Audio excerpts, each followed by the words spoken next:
अस्सलामुअलैकुम दोस्तों, आज मैं आपके साथ शेयर कर रही हूँ बहुत ही खूबसूरत प्यारे प्यारे से बच्चों के नाम। यामीन, दाएं हाथ वाला मुबारक, बहुत ही खूबसूरत नाम है। इसी के साथ नेक्स्ट नेम देखें, तालिब, TALIB, तालिब, चाहने वाला, सीखने वाला, बहुत ही खूबसूरत। इसी के साथ next name Shaheer, SHAHEER, Shaheer, मशहूर, मारूफ, बहुत ही ज़बरदस्त नाम है।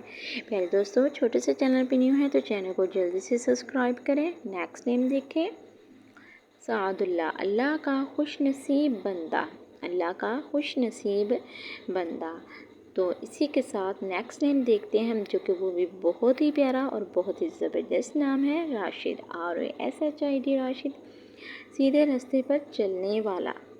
तो पहले दोस्तों, अगर छोटे से चैनल है तो मेरे चैनल को जल्दी से सब्सक्राइब करें, लाइक करें, शेयर करें, वीडियो को फुल वॉच करें और कमेंट करके ज़रूर बताएं कि वीडियो कैसी लगी है। तो मिलते हैं नेक्स्ट वीडियो के साथ, तब तक रखिएगा आप लोग अपना ख्याल। अल्लाह हाफिज़।